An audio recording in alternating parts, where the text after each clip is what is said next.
ಬಸವರಾಜ್ ಕಳಸ್ ಅವರು ನನ್ನ ಬಗ್ಗೆ ಚಂಡ ವೀರ್ಯ ಲೇ, ನೀನ್ ಯಾವ ಚಂಡಲ್ಲೇ ನನ್ನ ವಿರುದ್ಧ 3 ಎಲೆಕ್ಷನ್ 1500 ವೋಟ್ ಕ್ರಾಸ್ ಮಾಡೋದಾಗ್ಲಿಲ್ಲ. ಜನರಿಗೆ ಗೊತ್ತಿಲ್ಲ ನೀನ್ ಏನಿದ್ದಿ ನಾನೇನಿದ್ದೆ ಅಂತ. ಎಲೆ ಹುಚ್ಚ, ಅರೆ ಹುಚ್ಚ, ಈ ಮುದುಕ ಆಗಿದ್ದೆ ಏನೇ ಅರುಮರು ತೋಣದ ನಿನಗ? ಅರುಮರು ತೋಡ್ ವಯಸ್ಸಾಗ್ಯದ ಅನಿಸ್ತದ ನಿನಗ, ಹಂಗಾಗಿ ಈ ರೀತಿ ಮಾತಾಡ್ತಿದ್ದಿ. ಇವನು ಕಾಂಗ್ರೆಸ್ ಏಜೆಂಟ್, ನೀವು ತಿಳ್ಕೊರಿ. ಇವನು ಕಾಂಗ್ರೆಸ್ ಏಜೆಂಟ್. ಇವನು ಫಸ್ಟ್ ಇನ್ನೂ ಹೋರಾಟ ಮಾಡ್ತೀವಿ ಅಂತೇಳಿ ನನ್ನ ಮುಂದೆ ಬಂದಿದ್ರು. ಇಲ್ಲೆಲ್ಲೋ ದೂರ ಕೂತಿದ್ರು. ನಾನು ಇವ್ರನ್ನ ನೆರಳಿಗೆ ಕುಂದಿರ್ಸಿ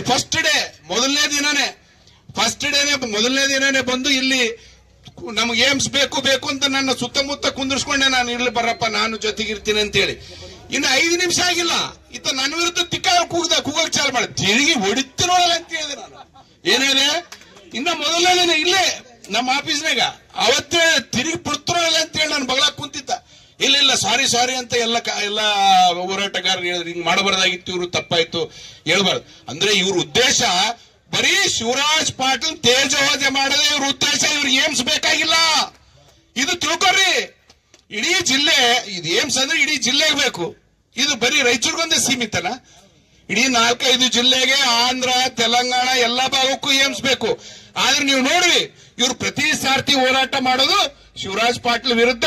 ಬಿಜೆಪಿ ಪಕ್ಷದ ಯಾವ ಮುಖಂಡರು ಬರ್ತಾರ ರಾಯಚೂರಿಗೆ, ಅವ್ರ ವಿರುದ್ಧ. ನಿನ್ನ ಅವಕಾಲ ಅಶೋಕ್ ಜೈನ, ನೀನು ಅದನ್ನ ತಗೊಂಡು ಏನೋ ತಗೊಂಡು ಹೊಡಿತೀನಿ ಅಂತಿಲ್ಲ. ನೀನ್ ಏನಾದ್ರೂ ಆ ಕೆಲಸ ಇನ್ನೊಂದು ಸರಿ ಮಾಡಿದ್ರೆ ಅದನ್ನ ನೀನು ಬಾಯಾಗಿ ಇಟ್ಟು ಭದ್ರ ಮೆರವಣಿಗೆ ಮಾಡ್ತೀವಿ. ಇದು ಚಾಲೆಂಜ್. ಇದು ನೀನು ಕರ್ನಾಟಕ ರಕ್ಷಣಾ ವೇದಿಕೆ ಅಂತ ಕನ್ನಡದ ನೆಲ ಜಲ ಭಾಷೆಗೆ ಹೋರಾಡುವಂತ ಸಂಘ ಕಟ್ಕೊಂಡು ಇಲ್ಲೇನೋ ಅಂಗಡಿ ತೆಕ್ಕೊಂಡು ಬದುಕಿದ್ದಿ. ನೀನು ಬದುಕಿದಂತ ಈ ಭಾಷೆ ನೀನು ಬಾಯಾಗ ಬಂದ್ರೆ ನೀನು ಯಾವ ಕನ್ನಡ ಮಾತೆಗೆ ನೀನು ಮರ್ಯಾದೆ ಕೊಟ್ಟಂಗ, ಯಾವ ಕನ್ನಡ ಭಾಷೆಗೆ ನೀನು ಮರ್ಯಾದೆ ಕೊಟ್ಟಂಗ, ಯಾವ ಕನ್ನಡ ನಾಡಿಗೆ ನೀನು ಮರ್ಯಾದೆ ಕೊಟ್ಟಂಗಪ್ಪ? ಇದಾ ನೀನು ಭಾಷೆ? ಒಬ್ಬ ಕನ್ನಡ ಪರ ಹೋರಾಟಗಾರನಾಗಿ ನೀನು ಭಾಷೆ ಹೆಂಗಿರ್ಬೇಕು? ನಿನಗೆ ಯಾರಪ್ಪ ಕುಮ್ಮಕ್ ಕೊಡೋದು? ಅವ್ರನ್ನ ಕರೀರಿ, ನಾನು ಬಹಿರಂಗ ಸವಾಲಾಗ್ತೀನಿ. ಅವ್ರನ್ನ ಕರೀರಿ. ನಿನ್ನಿಂದ ಯಾರಿದಾರ ನನಗೆ ಗೊತ್ತದ.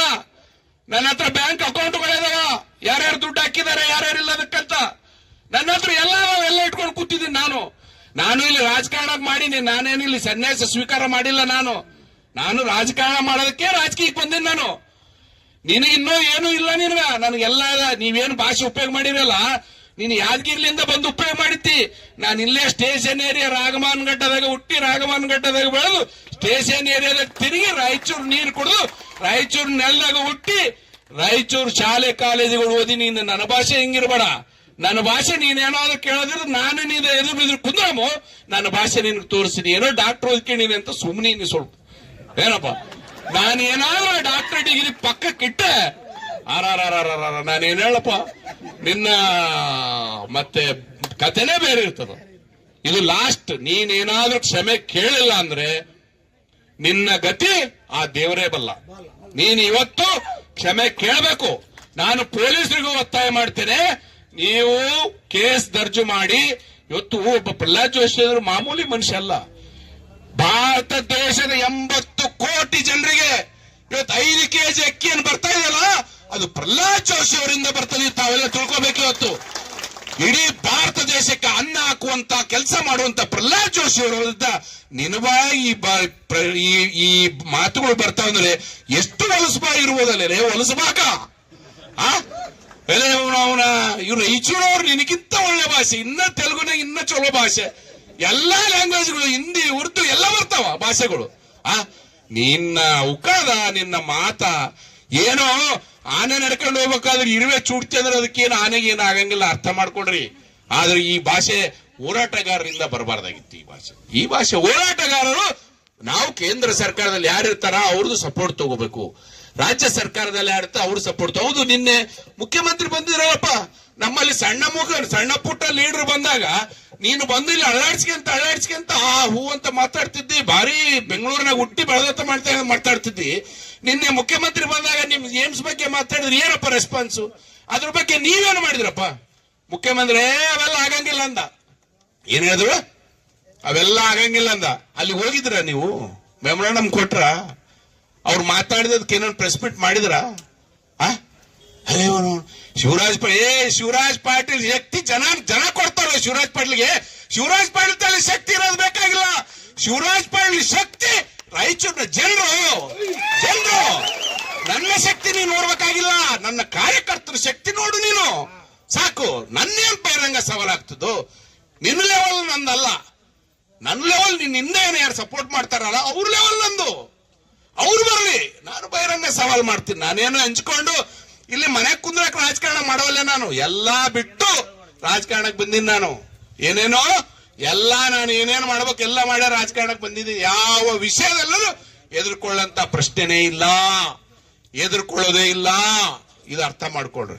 ನಿಮಗೇನಾದ್ರೂ ಸ್ವಲ್ಪ ಆದ್ರೂ ನಿಮ್ಗ ನಾವ್ ಹೇಳೋ ಎಚ್ಚರಿಕೆ ಬಗ್ಗೆ ಗಮನ ಹರಿಸಿದ್ರೆ, ನೀವೇನಾದ್ರೂ ಕ್ಷಮೆ ಕೇಳದಿದ್ರೆ ಮುಂದೆ ಆ ದೇವರೇ ಗತಿ. ನಾನು ಪೊಲೀಸ್ ಇಲಾಖೆ ಅಧಿಕಾರಿಗಳು ವಿನಂತಿ ಮಾಡ್ತೇನೆ, ತಕ್ಷಣ ನೀವು ಕಾರ್ಯಪ್ರವೃತ್ತಗಾಗಿ ಯಾವುದೇ ಅನಾಹುತ ಆದಲ್ಲಿ ನೀವು ಬ್ಲೇಮ್ ಮಾಡಬಾರ್ದು, ನನ್ನ ಬ್ಲೇಮ್ ಮಾಡಬಾರ್ದು. ನಾನು ಇವತ್ತು ನಿಮಗೆ ಮತ್ತು ಜಿಲ್ಲಾಧಿಕಾರಿಗಳಿಗೆ ಇಬ್ಬರಿಗೆ ಮೆಮೊರಾಂಡಮ್ ಕೊಡ್ತೇನೆ. ಅಲ್ಲಿಗೆ ನನ್ನ ಕಾರ್ಯ ಮುಗಿತು. ತಕ್ಷಣ ನೀವು ಆಕ್ಷನ್ ಮಾಡಬೇಕು. ನೀವು ಆಕ್ಷನ್ ಮಾಡಲಿಲ್ಲ ಅಂದ್ರೆ ಅದು ನನ್ನ ಮುಂದೆ ಆಗುವ ಅನಾಹುತಕ್ಕೆ ನಾನು ಜವಾಬ್ದಾರ ಅಲ್ಲ. ಇದು ನಾನು ನಿಮ್ಗೆಲ್ಲರಿಗೂ ಇದು ವಿನಂತಿ ಅನ್ಕೊಳ್ರಿ, ಎಚ್ಚರಿಕೆ ಅನ್ಕೊಳ್ರಿ, ಏನಾದ್ರೂ ಅನ್ಕೊಳ್ರಿ. ಇವತ್ತು ಏನಿಲ್ಲ ಅಂದದ್ದೆಲ್ಲ ಅನ್ಸ್ಕೊಳಕ ಇಲ್ಲೇನ್ ನಾವು ಸನ್ಯಾಸಿಗಳು ಪೂಜಾರಿಗಳಲ್ಲ. ನಾವು ಮನುಷ್ಯರೇ. ನಾವು ಇಲ್ಲಿ ಖಾರ ತಿಂದಿವಿ, ಇಲ್ಲಿ ನೀರು ಕುಡ್ದಿವಿ, ಈ ನೆಲದ ಮೇಲೆ ತಿರುಗಾಡ್ತೀವಿ ನಾವು. ನಮಗೂ ಬಹಳಷ್ಟು ಪೌರುಷದ ಏನ್ರಿ. ನಿಮ್ಮ ಮಾತು ಸರಿಯಾಗಿರ್ಲಿಲ್ಲ, ನಿಮ್ಮ ನಡೆ ನುಡಿ ಸರಿಯಾಗಿರ್ಲಿಲ್ಲ, ನಿಮ್ಮ ನಾಲಿಗೆ ಸೀದಾ ಮಾಡುವಂತ ಕೆಲಸ ನಮ್ಮ ಕಾರ್ಯಕರ್ತರು ಮಾಡ್ತಾರಂತೇಳಿ ಕೊನೆಯ ಎಚ್ಚರಿಕೆ ಕೊಟ್ಟು ನಾನು ಇದು ಕೊನೆಯ ಭಾಷಣ. ಈ IIT ಬಗ್ಗೆ ನಾನು ಯಾವ ರೀತಿ ಹೋರಾಟ ಮಾಡಿದ್ದೇನೆ ಜನರಿಗೆ ಗೊತ್ತು. ಈ IIT ಬಗ್ಗೆ ನಮ್ಮನ್ನೆಲ್ಲ ಬಿಟ್ಟು ನೀನು ಯಾವ ರೀತಿ ಹೋಗಿ ಯಾರ ಕಾಲ್ ಬಿದ್ದು ಜನರಿಗೆ ಗೊತ್ತು. ಇವತ್ತು ನೀನು ಏಮ್ಸ್ ಬಗ್ಗೆ ಯಾವ ರೀತಿ ನೀನು ಹೋರಾಟ ಮಾಡ್ತಿದ್ದಿ ನಮ್ಮ ಜನರಿಗೆ ಗೊತ್ತು. ನೀನು ಯಾಕೆ ಆಗಿ ಏಮ್ಸ್ ಅಂಗಡಿ ತೆಕ್ಕೊಂಡಿದ್ದಿ ಅದು ಜನರಿಗೆ ಗೊತ್ತು. ನೀನು ಏಮ್ಸ್ ಅಂಗಡಿ ತೆಕ್ಕೊಂಡ ಮೇಲೆನೆ ನಾನು ಒಂದು ಚುನಾವಣೆ ಗೆದ್ದಿದ್ದೀನಿ. ಜನರ ಆಶೀರ್ವಾದ ನನಗಿದೆ. ನಮ್ಮ ಜನರಿಗೆ ಗೊತ್ತು ಶಿವರಾಜ್ ಪಾಟೀಲ್ ಏನನ್ನೋದು, ಶಿವರಾಜ್ ಪಾಟೀಲ್ ಏನು ಅಭಿವೃದ್ಧಿ ಮಾಡ್ತಾನೆ ಅನ್ನೋದು ಗೊತ್ತು. ಶಿವರಾಜ್ ಪಾಟೀಲ್ ಅವ್ರ ಸಮಸ್ಯೆಗಳಿಗೆ ಹೆಂಗ್ ಸ್ಪಂದನೆ ಮಾಡ್ತಾನೆ ಅನ್ನೋದು ಗೊತ್ತು. ನಿನ್ನಿಂದ ನಿಮ್ಮಂತವರಿಂದ ನನಗೆ ಸರ್ಟಿಫಿಕೇಟ್ ಬೇಕಾಗಿಲ್ಲ. ಇದು ಕೊನೆಯ ಎಚ್ಚರಿಕೆ. ಇನ್ನು ಮುಂದೆ ಏನಾದರೂ ನನ್ನ ವಿರುದ್ಧ ಮಾತಾಡಿದ್ರೆ ಅದಕ್ಕೆ ನಾನು ನೇರ ಜವಾಬ್ದಾರನಲ್ಲ.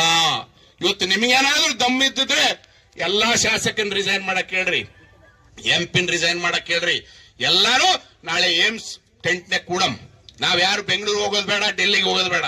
ಸರ್ಕಾರ ನಮ್ ಬಾಗ್ಲಿಗೆ ಬರ್ತದ, ಸರ್ಕಾರ ನಮ್ ಕಾಲಿಗೆ ಬರ್ತದ. ದಮ್ಮದ ನಿಮ್ಗ ರಿಸೈನ್ ಮಾಡ್ತಾರೆ. ಎಲ್ಲಾರು ರಿಸೈನ್ ಮಾಡಿ ನಾನು ರಿಸೈನ್ ಮಾಡ್ತೀನಿ. ಎಲ್ಲಾರು ರಿಸೈನ್ ಮಾಡಿ ನಾನು ರಿಸೈನ್ ಮಾಡ್ತೀನಿ. ಎಲ್ಲಾರು ನಿಮ್ ಜೊತೆ ಕೂಡ್ಸ್ಕೊಂಡ್ರೆ ನಾನು ಬಂದು ಕೊಡ್ತೀನಿ, ನಮ್ ಕಾರ್ಯಕರ್ತರು ಕೊಡ್ತಾರೆ. ಅದು ಎಷ್ಟು ಖರ್ಚಾಗ್ತದೆ ಖರ್ಚಾಗ್ಲಿ. ಬೆಂಗಳೂರಿಗೆ ಹೋಗೋದು ಬೇಡ, ಡೆಲ್ಲಿಗೆ ಹೋಗೋದು ಬೇಡ. ಎಲ್ಲ MP ML ಎಲ್ಲ ರಿಸೈನ್ ಮಾಡಮ್. ಯಾವ ಸರ್ಕಾರ, ಕೇಂದ್ರ ಸರ್ಕಾರ ನಮ್ಮ ಬಾಗಿಲಿಗೆ ಬರ್ತದೆ, ರಾಜ್ಯ ಸರ್ಕಾರ 7 MLA ಒಂದು ಜಿಲ್ಲೆಯಲ್ಲಿ ರಿಸೈನ್ ಮಾಡಿ ಸ್ಟ್ರೈಕ್ ಕುಂತಾಗ ರಾಜ್ಯ ಸರ್ಕಾರ ಬರ್ತದೆ, ಕೇಂದ್ರ ಸರ್ಕಾರ ಬರ್ತದೆ. ಮಾಡೋಣ ಬಾ, ದಮ್ಮದೇನ್ ಕೇಳು.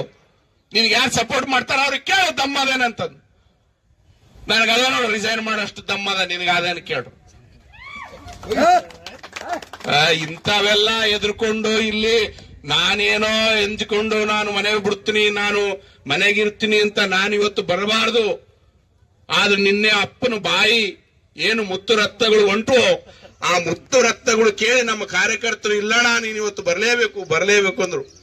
ನಿನ್ನ ಮುತ್ತು ರಕ್ತಗಳು ಕಿವಿಯಲ್ಲಿ ಗುಂಗುಡ್ತಾವ. ನೀನ್ ಇನ್ನೊಂದು ಸಾರಿ ತಮ್ಮ ಮಾತು ತಪ್ಪಿ ಎಲ್ಲನ ಸಿಕ್ಕಿ ಇಂದ ಎಲೆಕ್ಷನ್ನಾಗ ನಾನು ವಿರುದ್ಧ ಆಡೇ ಬಿಟ್ಟಿದ್ದೆ. ನೀನು ನೆನಪದ ನನಗಿನ್ನು. ಅವತ್ತೇ ಗೊತ್ತಾಯ್ತು ನಿಮ್ಮದ ಉದ್ದೇಶ ಏನಂತ ಹೇಳಿ ನನಗ. ಏನೋ ನಿಮ್ಮ ಉದ್ದೇಶ, ಅದನ್ನ ತಿರುಚಿ ಆಡಿಯೋ ಬಿಟ್ಟಿದ್ರು ಇವರು ದೊಡ್ಡ ಮನುಷ್ಯರು. ಇದು ಏನು ಇವ್ರ ಉದ್ದೇಶ, ಇವ್ರು ಯಾರನ್ನ ತೇಜೋದಯ ಮಾಡಕ್ ಬಂದಾರ, ಯಾರನ್ನ ಸೋಲ್ಸಕ್ ಬಂದಾರ ಅನ್ನೋದು ಜನರಿಗೆ ಗೊತ್ತು. ನಮ್ ಜನರಿಗೆ ನಿನ್ನ ಚಿಲ್ಲರ್ ಬುದ್ಧಿ ಬಿಡಲೆ. ಇನ್ನನ ಜಿಲ್ಲೆ ಬಿಟ್ಟು ಜಿಲ್ಲೆಗೆ ಎತ್ಕೊಂಡು ತಿಂಬಕ್ ಬಂದಿದ್ದಿ, ಎತ್ಕೊಂಡು ತಿನ್ನಂತ ಹೇಳಿ ಬಿಟ್ಟಿವ್ ನಾವು. ಇನ್ನ ನಮ್ಮನ್ನು ಕೆಣಕಿದ್ರೆ ನೀನು ಉಳಿತಿದ್ದ? ನಿನ್ನ ಲೆವೆಲ್ಲು, ನಿನ್ನ ಮಾತು ಇವೆರಡೂ ಕಡಿಮೆ ಮಾಡ್ಬೇಕು. ನಿಂದಷ್ಟಿಲ್ಲ, ನಿನ್ನ ಧ್ವನಿನೂ ಅಷ್ಟು ದೊಡ್ಡದು ಬರಬಾರದು ಅಂತ ಎಚ್ಚರಿಕೆ ಕೊಟ್ಟು ನನ್ನ 2 ಮಾತಿಗೆ